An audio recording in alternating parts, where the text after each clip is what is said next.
விஜய் டிவியினுடைய மிக முக்கியமான நிகழ்ச்சினா எல்லா மக்களாலும் பார்க்கக்கூடிய ஒரு நிகழ்ச்சி வந்து என்னன்னா அந்த நிகழ்ச்சியில் வந்து மும்மொழி ஆதரிப்பவர்கள் எதிர்ப்பவர்கள் அப்படின்ற டாபிக் நிகழ்ச்சி நடத்தியதாகவும் அப்படி நடத்தப்பட்ட அந்த நிகழ்ச்சி ஒளிப்பதிவு செய்யப்பட்ட நிகழ்ச்சி போன ஞாயிற்றுக்கிழமை ஒளிப்பதிவு பண்ணியிருக்கணும். ஆனால் பண்ணாமல் நிறுத்தப்பட்டதுக்கு காரணம் வந்து பிஜேபி ஒன்றிய அரசு தான் காரணம். விஜய் டிவி வந்து ஒரு நான் news and current affair channel தான், அப்படி தான் அவங்களுக்கு லைசன்ஸ் இருக்குது. அவங்க இதை பற்றி பேசவே கூடாது. நானும் ஒரு காலத்தில் விஜய் டிவியில் நியூஸோடய அசோசியேட் ஆகி. அப்போ விஜய் டிவி ஒரு காலத்தில் நியூஸ்லாம் போட்டிருந்தாங்க. நீங்கள் என்னுடைய கெரியரை அங்கே தாங்க ஆரம்பிச்சது. நியூஸ் ரிலேட்டடான இல்லை கரண்ட் அஃபேர் நிகழ்ச்சியை வந்து பேச முடியும். இப்போ நீட் குறித்துலாம் பேசியிருக்காங்க இல்லையா? என்ன மாதிரி topic? Education, medical education, something. அதில் அதை தான் நான் சொன்னேன். நேரடியாக நீங்கள் சொல்கிறது ஒன்று, மறைமுகமாக சொல்கிறது ஒன்று அப்படின்றது இருக்கா? மும்மொழின்றப்ப இந்த கவர்மெண்ட் பாலிசியை நேரடியாக அட்டாக் பண்ணுற மாதிரி பாலிசின்னு விட்டுருங்க. It's a current affair. இன்னைக்கு பார்லிமெண்ட்ல இது டிபேட் ஆகிட்டு இருக்கா இல்லையா? ஆமாம், ஒரு கரண்ட் அஃபேராக இருக்கும்போது அது பேசக்கூடாதுன்றதான இந்த சேனலோட லைசன்சிங். இப்போ ஜீ தமிழ்லாம் பண்ணிட்டு இருக்காங்க. ஜீ தமிழ் வந்து ஒரு current affair news and current affair channel. அதுதான் நான் சொன்னேன். கேடிவின்னு நம்ம கேடிவியில் என்னைக்காவது நியூஸ் வருமா? இல்லை சார், எப்பவுமே படம். ஆனால் அந்த லைசன்சிங் வந்து news and current affair licence. நான் இப்படி புரிஞ்சுக்கலாம். இப்போ ஒரு நியூஸ் அண்ட் கரண்ட் அஃபேர் ஒளிப்பதிவு பண்ணுறது லைசன்ஸ் வச்சு சேனல் என்டர்டைன்மெண்ட் பண்ணிக்கலாம், தப்பு கிடையாது. ஆனால் என்டர்டைன்மெண்ட்டுக்காக மட்டுமே வாங்கி நியூஸ்க்கும் கரண்ட் அஃபேர்ஸ் வாங்கலன்னா நீங்கள் பண்ணக்கூடாது. ரொம்ப எதனால சார் வைக்கிறாங்க? ஒரு ப்ரோக்ராம் பிச்சிட்டு போகுது அப்படின்னா நீ திராவிட மாதிரி எது வேணா பேசு, எனக்கு காசு வருதா? Ultimately they are there to make money. உங்கள் வீட்டை பராமரித்து பாதுகாக்க அணுகுவீர் நிம்மதி property management. Voice of Tamil Nadu பார்வையாளர்களுக்கு வணக்கம். இன்றைய சிறப்பு நேர்காணலில் நம்முடன் இணைந்திருப்பவர் நெட்ஃபிளிக்ஸ் ஊடகத்தின் ஆசிரியர் திரு ஃபெலிக்ஸ் ஜெரால்ட் அவர்கள். சார் வணக்கம். வணக்கம். விஜய் டிவியினுடைய மிக முக்கியமான நிகழ்ச்சினா எல்லா மக்களாலும் பார்க்கக்கூடிய ஒரு நிகழ்ச்சி வந்து என்னன்னா, ஏன்னா அந்த அளவுக்கு அந்த நிகழ்ச்சி எல்லாவற்றையும் குறித்து பேசக்கூடிய உரையாடல் நிகழ்ச்சியாக இருந்தது. அந்த நிகழ்ச்சியில் வந்து மும்மொழி ஆதரிப்பவர்கள் எதிர்ப்பவர்கள் அப்படின்ற டாபிக் நிகழ்ச்சி நடத்தியதாகவும் அப்படி நடத்தப்பட்ட அந்த நிகழ்ச்சி ஒளிப்பதிவு செய்யப்பட்ட நிகழ்ச்சி போன ஞாயிற்றுக்கிழமை ஒளிப்பதிவு பண்ணியிருக்கணும். ஆனால் பண்ணாமல் நிறுத்தப்பட்டதுக்கு காரணம் வந்து பிஜேபி ஒன்றிய அரசு தான் காரணம், அழுத்தம் கொடுத்தா நிறுத்தியிருக்காங்க அப்படின்னு சொல்லியிருக்காங்க. சார், இதை எப்படி பார்க்குறீங்க இந்த டிவி நிகழ்ச்சி? அப்படின்னு யார் சொல்லியிருக்காங்க? திமுகவை ஆதரிக்கக்கூடியவங்க, திமுகவினுடைய ஆதரவாளர்கள் எல்லாருமே இதான் சொல்கிறாங்க. இல்லை, அதுக்கு ஏதாவது ஒரு ஆதாரம் இருக்கணும்ல. ஒன்று, விஜய் டிவி ஏன் நாங்கள் வந்து இந்த நிகழ்ச்சியை ஒளிபரப்பலை அப்படின்றதுக்கு ஒரு விளக்கம் கொடுத்துக்கணும். இல்லை மினிஸ்ட்ரி ஆஃப் இன்ஃபர்மேஷன் ப்ராட்காஸ்டிங்லேருந்து ஏதாவது லெட்டர் வந்து பொது வெளியில் வந்திருக்கணும். எப்படி பிஜேபி அழுத்தம் கொடுத்து அதை நிறுத்திட்டாங்க அப்படின்றதுக்கான அந்த ஆர்குமெண்ட் இருக்குல்ல, அதுக்கு எந்த வேலிடிட்டியும் இல்லைல்ல, ப்ரூஃபாக இல்லாமல் இருக்குல்ல. அதாவது பேசிக்காக Vijay TV news and current affair நிகழ்ச்சிகள் பண்ணக்கூடாது அப்படின்றது தான் அவங்களுடைய லைசன்ஸோடைய அந்த ஒவ்வொரு டெலிவிஷனுக்கும் ஒரு சேனலுக்குன்னு லைசன்ஸ் வாங்கணும். நம்ம ஒரு நிறுவனம் வந்து இப்போ சன் டிவி எடுத்துட்டோம்னா, சன் டிவி ஒரு 40 சேனல் வச்சுருந்தாலும் 40க்கும் தனித்தனியான லைசன்ஸ் வாங்கணும். ஒரு சேனல்லேருந்து இன்னும் 10 சேனல் தொடங்க முடியாது. ஒரு கம்பெனி 10 சேனல் தொடங்கலாம். பட் ஒவ்வொரு சேனலும் தனித்தனி ப்ராடக்ட், ஒவ்வொரு லைசன்ஸ் வாங்கணும். அப்போ இப்போ டெலிவிஷன் லைசன்ஸ் வந்து 2 விதமாக அதிகபட்சமான பார்க்கும்போது 2 விதமான லைசன்சிங். ஒன்று வந்து channel with news and current affair, channel with non news and current affair. So அது என்டர்டைன்மெண்ட். இது இப்போ அதை நான் இதுதான் 2 டைப்பு. நீங்கள் எப்படி வேணாலும் அதை நீங்கள் வந்து பேர் வச்சுக்கோங்க. இப்போ ஃபார் எக்ஸாம்பிள் வந்து நம்ம நியூஸ் சேனல் அப்படின்னா நியூஸ் அண்ட் கரண்ட் அஃபேர் சேனல்னு எதை நினச்சிப்போனா 24 மணி நேரம் நியூஸ் போகுது இல்லையா? லைக் பாலிமர் செய்திகள், பாலிமர் நியூஸு, கலைஞர் செய்திகள், தந்தி டிவி, அதே மாதிரி புதிய தலைமுறை, சத்தியம், இது மாதிரியான 24 மணி நேர நியூஸ் சேனல்ஸ் இருக்குல்ல, இதுதான் நம்ம வந்து நியூஸ் சேனல் அப்படின்னு நம்ம நினைச்சிருக்கோம். ஆக்சுவலி அப்படி கிடையாது. எந்த ஒரு சேனல்ல ஒரு 10 நிமிஷம் நியூஸ் புல்லட்டின் போனாலும் அது நியூஸ் சேனல் தான். Political affairs, news and current அஃபேரை டிஸ்கஸ் பண்ணாலும் அது வந்து நியூஸ்குள்ளே தான் வரும். இப்போ ஒரு ஜேர்னலிஸ்ட்னா யாருன்னா பொலிட்டிக்கலாக கமெண்ட் பண்ணுறவங்களும் ஜேர்னலிஸ்ட் தான் வந்து அடையாளப்படுத்தப்படுறாங்க. நீங்கள் வந்து ஒரு காலம் தான் நியூஸ் பேப்பரில் எழுதணும் ஒரு அப்படின்றது மட்டுமே நியூஸ்க்கான அர்த்தம் இல்லை. கரண்ட் அஃபேர் பற்றி கமெண்ட் பண்ணுறதும் நியூஸில் தான் வருது. அந்த அடிப்படையில் விஜய் டிவி வந்து ஒரு நான் news and current affair channel தான். அப்படி தான் அவங்களுக்கு லைசன்ஸ் இருக்குது. அவங்க இதை பற்றி பேசவே கூடாது. மேபி அது இதுக்கு பின்னாடி நடந்தது என்ன, ஏன் இந்த டாப்பிக்கை இவங்க சூஸ் பண்ணாங்க? ஏன்னா இவ்வளோ நாள் வந்து பெரும்பாலும் அவங்க வந்து பெரும்பாலும் இல்லை 99.9% அவங்க வந்து கரண்ட் அஃபேர் பேசியிருக்க மாட்டாங்க. மேபி 1 or 2 ஏதாவது வேற தலைப்பு வச்சுக்கிட்டு உள்ளுக்குள்ளே வந்து அந்த அந்த அந்த ஐடியா வந்திருக்கலாம். அப்படி வேணால் இதுக்கு முன்பு நடந்திருக்கலாமே வந்து நேரடியாக நியூஸ் அண்ட் கரண்ட் அஃபேர் பேசவே முடியாது. ஏன்னா நானும் ஒரு காலத்தில் விஜய் டிவியோட நியூஸோடய அசோசியேட் ஆகி இருந்த ஒரு நபர். விஜய் டிவியில் ஒரு காலத்தில் நியூஸ்லாம் போட்டிருந்தாங்களா சார்? ஏங்க என்னுடைய கெரியரே அங்கே தாங்க ஆரம்பிச்சது. நான் வந்து என்டிடிவியில் வந்து வேலைக்கு சேரும்போது நாங்கள் தான் என்டிடிவி தான் நியூஸை ப்ரொடியூஸ் பண்ணி, இன்னைக்கு நீயா நான் எப்படி பண்ணுறாங்க, மெர்க்குரின்ற ஒரு நிறுவனம் அந்த நீயா நான்ற நிகழ்ச்சியை ப்ரொடியூஸ் பண்ணி விஜய் டிவி கொடுக்குறாங்க இல்லையா. இதே போல் நான் வந்து வேலைக்கு சேர்ந்த போது என்டிடிவி என்ற நிறுவனம் விஜய் டிவிக்கு நியூஸ் ப்ரொடியூஸ் பண்ணி தரும்.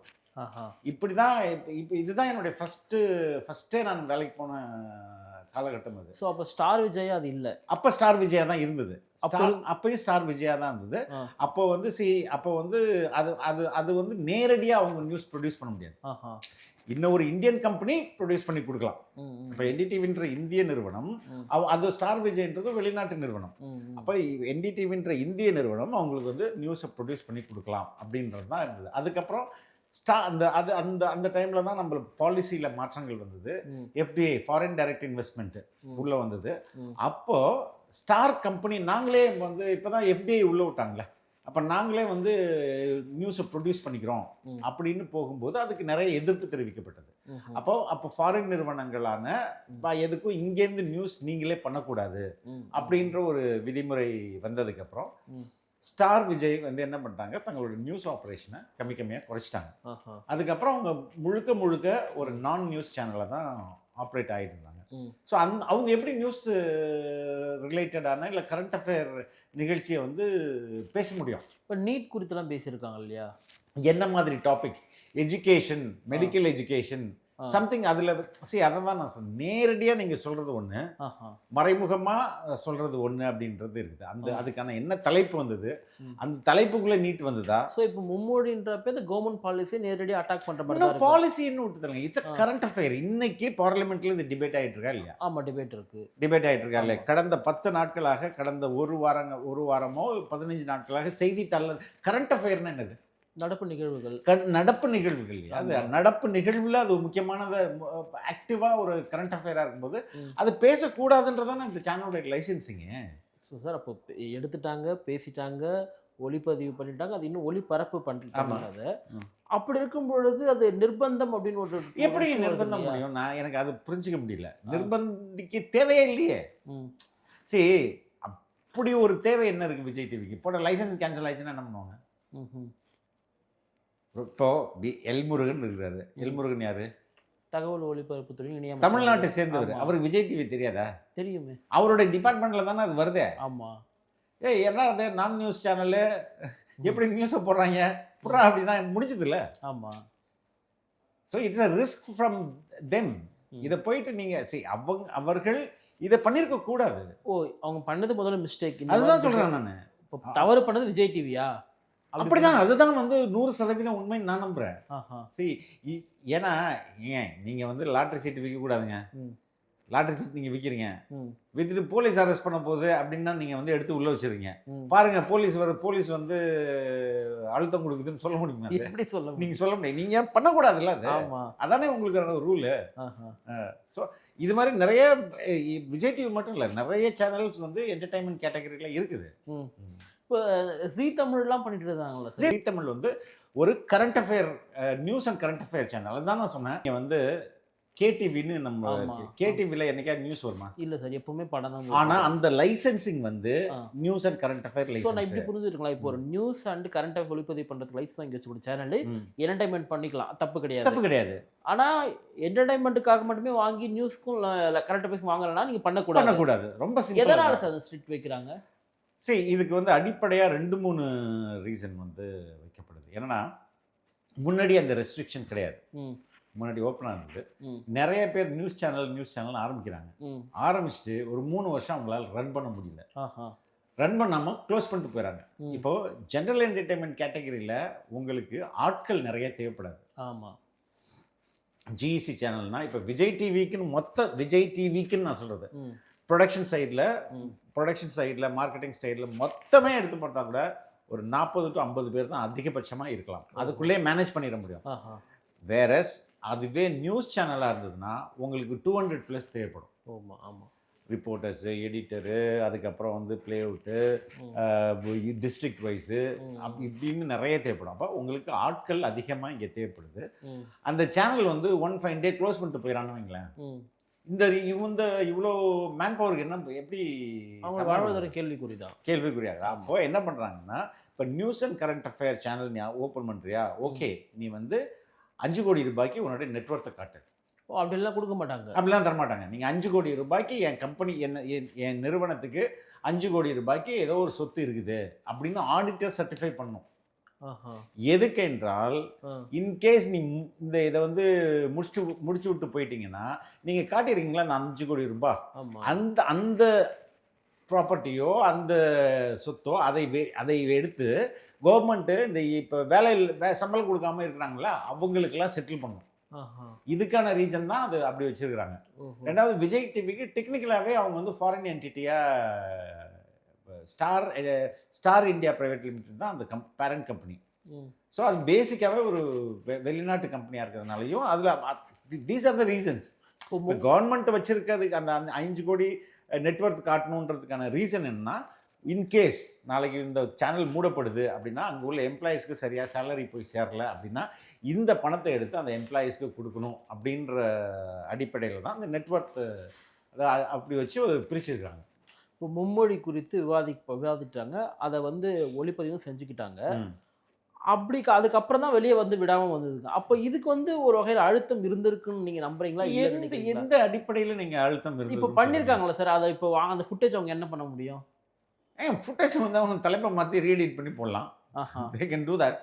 அப்படிங்களா? ஆமாம், தலைப்பை மாற்றி போடலாம். அது வந்து ரீஎடிட் பண்ணி போடணும்னு நினச்சா போடலாம். பட் அவ்வளோ ரிஸ்க் எடுக்க மாட்டாங்கன்னு நினைக்கிறேன். சரி, உங்களுடைய லைசன்ஸ் வந்து லடசே எனக்கு வந்து இந்த ரூம் வரையும் தான் எனக்கு சொந்தமானது, இந்த ரூம்குள்ளே தான் நீ வந்து இது பண்ணணும் அப்படின்னு உங்களுக்கு ரூல்ஸ் இருக்கும்போது, நான் பக்கத்து ரூமையும் சேர்த்து எடுத்துப்பேன் அப்படின்னு நீங்கள் போகிறது அது சட்டத்துக்கு புறம்பான. அந்த வேலையை அது மாதிரி நிறுவனங்கள் பண்ண மாட்டாங்கல்ல.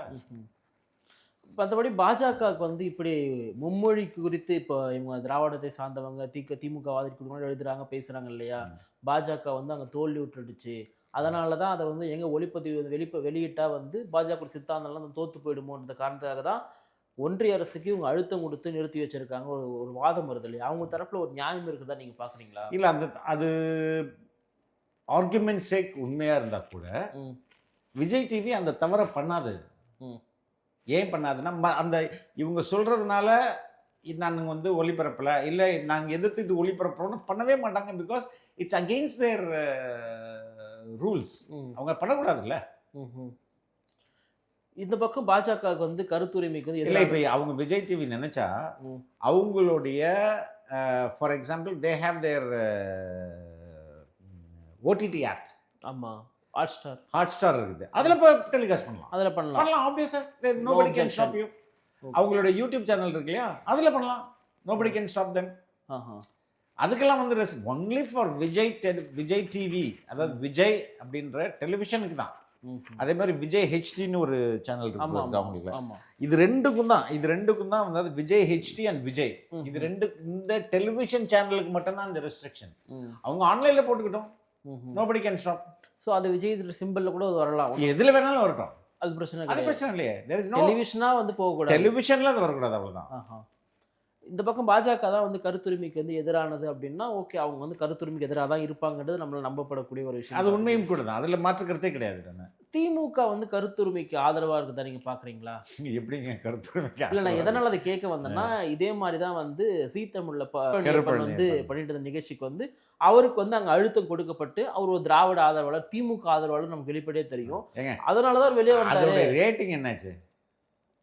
அவர் இருந்த டைம் நல்லா தானே சார் போய். எப்போதுமே இங்கே வந்து டெலிவிஷனில் கரன்சின்றது ரேட்டிங் பாயிண்ட்ஸ் தான். ஓகே, நீங்கள் வந்து அந்த ப்ரோக்ராம் எவ்வளோ ரேட்டிங் வாங்குது, அதுக்கு நம்ம எவ்வளோ செலவு பண்ணுறோம், ம். அதுக்கு ஈக்குவலான அந்த ரேட்டிங் வர. இப்போ நீங்கள் வந்து ஒரு விளம்பரதாரர், நான் வந்து சேனல், ம். நம்ம 2 பேருக்கும் என்ன எக்ஸ்சேஞ்ச் பண்ணுறோம்? நீங்கள் வந்து என் விளம்பரத்தை போடுங்க. நீங்கள் போடுங்கன்னு நான் சொல்கிறேன். ஆமா, அதற்கு நான் வந்து பணம் கொடுக்குறீங்க. நான் பணம் வாங்குறேன். நீங்கள் என்கிட்ட என்ன கேட்பீங்க? எவ்வளவு வியூஸ் போயிருக்கு. ஏன் அது வியூஸ்ன்றது இங்கே, அங்கே வந்து எனக்கு எவ்வளோ ரேட்டிங் பாயிண்ட்டு உங்ககிட்டேருந்து கிடைக்கும். ஓகே, அந்த பிரைம் டைம்ல. எனி ப்ரைம் டைமாக இருக்கட்டும், இங்கே வந்து சேல்ஸ் வந்து ப்ரைம் டைமில் அப்படிலாம் இருக்காது. ஆஹா. அவன் வந்துட்டு சேல்ஸ் எனக்கு வந்து லெட்டஸே எனக்கு வந்து 150 ஜிஆர்பி எனக்கு வேணும் ம், ம். அப்படின்னு அவன் கேட்பான். 150 ஒரு ப்ரோக்ராம் 10 வாங்கும், ஒரு ப்ரோக்ராம் 5 வாங்கும், ஒரு ப்ரோக்ராம் 50 வாங்கும். இதெல்லாம் நான் கேல்குலேட் பண்ணி 150 இந்த வாரம் உனக்கு அப்படின்னு நான் பிரித்து போட்டு கொடுக்கணும்னு கொடுக்கலாம். ம். இல்லை எனக்கு ப்ரைம் டைமில் தான் வேணும் அப்படின்னு நீங்கள் கேட்பீங்க. ப்ரைம் டைமில் எனக்கு வந்து 30 பாயிண்ட் இருந்தால் கூட எனக்கு போதுன்னு நீங்கள் கேட்பீங்க. நான் வந்து எதுக்கு நான் சொல்கிறேன்னா, நான் வந்து இங்கேருந்து எதை நான் உங்களுக்கு விற்கிறேன்னா என்னுடைய ரேட்டிங் பாயிண்ட்டை தான் நான் விற்கிறேன். Okay, okay. நீங்கள் அந்த ரேட்டிங் பாயிண்ட்டை என்கிட்டேருந்து வாங்கிட்டு அதுக்கு காசும் கொடுக்குறீங்க, உங்களோட விளம்பரத்தையும் நீங்கள் கொடுக்குறீங்க. ஆமா. அப்போ இங்கே வந்து ட்ரேட் வந்து ரேட்டிங் பாயிண்ட்ஸ் தான். ம்ஹும். அப்போது அவங்க வந்து ஒரு ப்ரோக்ராமையும் அனலைஸ் பண்ணுவாங்க. இந்த ப்ரோக்ராமுக்கு எவ்வளோ ரேட்டிங் பாயிண்ட் வருது, ஆ. இந்த ரேட்டிங் பாயிண்ட்டுக்கு நம்ம இவ்வளோ விற்கிறோம். அப்போது காஸ்ட் பர் ரேட்டிங் பாயிண்ட்னு ஒன்று இருக்குது. ம். Cost per rating point. ஒரு பாயிண்ட்டுக்கு இவ்வளோ ரூபா, 1000 ரூபாய் வைங்க. ஒரு ரேட்டிங் பாயிண்ட்டுக்கு 1000 ரூபாய் வைங்க.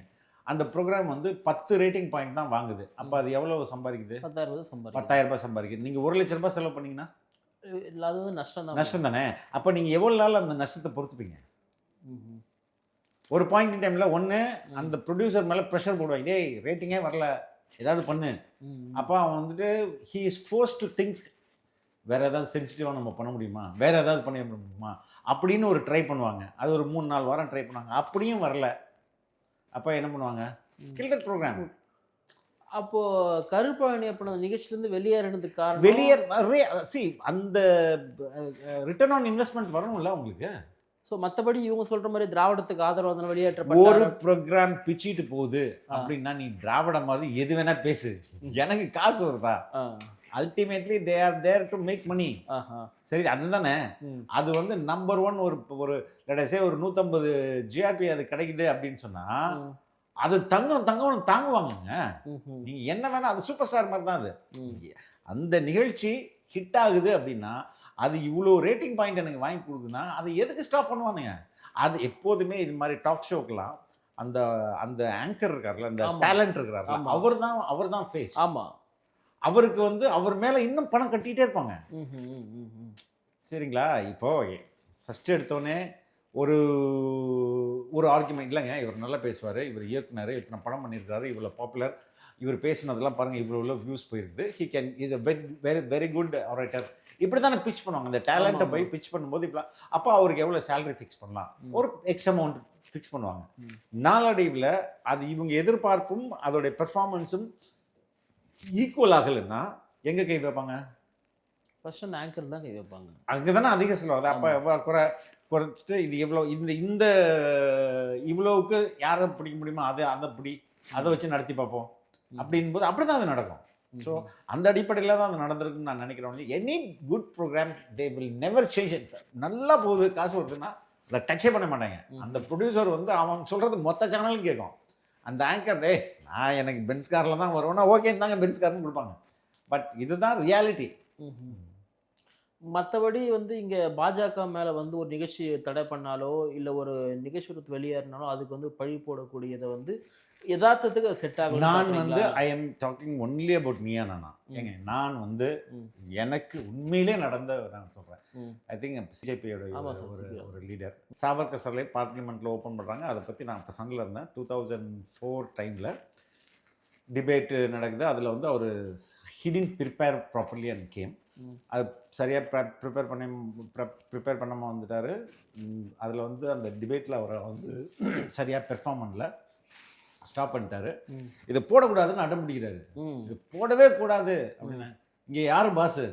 நான் தான் பாஸ் அப்படின்னா நான் இல்லை இல்லை எனக்கு உன்னை தாண்டி எங்களுக்கு என்னை தாண்டினா நீங்கள் கலாநிதி மாறன் தான் பேசுங்க நீங்கள் அப்படின்ட்டு நான் இல்லை இல்லை இது போடவே கூடாது சார், நான் போடுவேன் சார், நீங்கள் பாருங்கள் சார் சொல்லி நான் போடுறேன். இப்போ எதுக்குன்னா இப்படியான ப்ரெஷர் வரும். ஐம் நாட் அது அவங்க பண்ண மாட்டாங்க அப்படின்லாம் சொல்ல கிடையாது. எல் கணேசன் நான் வந்து இந்தியா ஒளிர்கிறதுன்னு ஒரு கேம்பெயின் பிஜேபி அந்த டைமில் பண்ணாங்க. அப்போ வந்து வாஜ்பாய் செகண்ட் டைமுக்கு அப்போ இந்தியா ஒளிர்கிறது அப்படின்னு சொல்லிட்டு அதை வந்து நான் வந்து என்ன பண்ணேன்னா எங்கெங்கெல்லாம் ரொம்ப பாவர்ட்டி அதிகமாக இருக்குது ஸ்டாட்டிஸ்டிக்ஸோட அப்போ சண்டை இருக்கும்போது தான் ஸ்டோரி பண்ணேன். அப்போயும் அவர் வந்து இல்லை என்னை மிஸ்கைட் பண்ணிட்டீங்க, மிஸ்லீட் பண்ணிட்டீங்க அப்படின்னு சொல்லிட்டு சண்டை போட்டார். அந்த ஸ்டோரியை கில் பண்ண சொன்னாங்க. But we didn't kill. So இது மாதிரியான எல்லா கட்சிகளுக்கும் இது பொருந்தும், எல்லா அரசியல் கட்சிகளுக்கும் பொருந்தும். அவங்க வந்து ப்ரெஷர் போடுவாங்க. அந்த ப்ரெஷருக்கு நம்ம ஈல்ட் ஆகிறோமா இல்லையான்றது தான் வந்து முக்கிய தேவையாக இருக்குது. இப்போது கடந்த ஈரோடு கிழக்கு காங்கிரஸ் போட்டிட்டாங்க முன்னாடி. அப்போ வந்து நியூஸ் செவன் வந்து ஓட்டுக்கு பணம் தராங்க அப்படின்றத வந்து ஒளிப்பதிவு வந்து பண்ணதாகவும் அதனால அரசு கேபிள்லேருந்து நியூஸ் செவனே தூக்கி எறியப்பட்டதாகவும் ஒரு செய்தி வருதுல. அது எப்படி சார் பார்க்குறீங்க? இல்லை, ஐ திங்க் வந்து அப்போ வந்து எலெக்ஷன் சர்வேயில் அவங்க வந்து டிஎம்கே லூசிங் அப்படின்ற மாதிரி ஏடிஎம்கே பீரியடில் சம்திங் ஏடிஎம்கே பீரியடில் தான் நினைக்கிறேன். ஐ டோன்ட் நோ எந்த பீரியட்னு சரியாக தெரியல. ஐ திங்க் லாஸ்ட் ஏடிஎம்கே பீரியட்லன்னு நினைக்கிறேன். டிஎம்கே வின் பண்ணுதுன்னு அவங்க சொன்னாங்க போல இருக்குது. அதுக்காக அவங்கள வந்து அரசு கேபிள்லேருந்து தூக்குனாங்க. இது நடக்குங்க பல டைமில் வந்து இங்கேயும் சரி, இங்கே இந்தியா ஃபுல்லாக இது நடக்கும். ஒரு ஊடகங்கள்லாம் அது அரசு சார்ந்தவங்கன்னா தான் அது நம்ம ஊரில் அது வந்து இந்த அரசு கேபிள் இப்போ எந்த அளவுக்கு அவங்களுடைய பெனட்ரேஷன் இருக்குன்னு தெரில. பட் அரசு கேபிள் வந்து அதை பண்ணுவாங்க. நீ வந்து பின்னாடி தூக்கி போடுறது, எஸ்சிவி இருக்கும்போது இன்னும் அதே பிரச்சனை இருந்துச்சு. பின்னாடி தூக்கி போடுறது, குரனாக்குறது. நீங்கள் எவ்வளோ ரொம்ப காசு செலவு பண்ணி ஒரு நிகழ்ச்சி பண்ணியிருப்பீங்க, கிருன்னு வந்துச்சுங்க நீங்கள் அதை பார்க்க மாற்றிட்டு போயிடுவீங்க. அது மாதிரி நோண்டி விடுறது, இது மாதிரிலாம் இருந்தது. ஸோ அரசும் அதை செய்யும். நம்ம இவ்வளோ பேசிட்டு இந்த நியூஸ் 18 வந்து எல்லாரும் வெளியே போனாங்க சார் ஒரு டைமில். ஆமாம் ஆமாம். அது வந்து ஒன்றிய அரசினுடைய அழுத்தம் தானா அவங்கள வேலையை விட்டு தூக்குங்கன்னு சொன்னது? BJP could be. ஏன்னா ஒன்றிய அரசுடைய அழுத்தம்ன்றதை விட அந்த டைமில் தான் அது ஷிஃப்ட் ஆகுது. அம்பானி வாங்குறாருன்னு நினைக்கிறேன். ஓகே. அம்பானி அதுக்கு முன்னாடி அது வந்து வேற ஒரு குரூப் கிட்ட இருக்குது. வயகாம் 18 நினைக்கிறேன் அவங்களுடைய ஃபர்ஸ்ட். அது வயகாம் 18 மொத்தமாக வாங்குறாங்க அம்பானி குரூப். அப்போ வந்து அது எதுக்காக வாங்குறாங்கன்னா, அது எலெக்ஷனுக்கு ஜஸ்ட் முன்னாடி, மோடியோட எலெக்ஷனுக்கு கொஞ்சம் முன்னாடி காலகட்டத்தில்.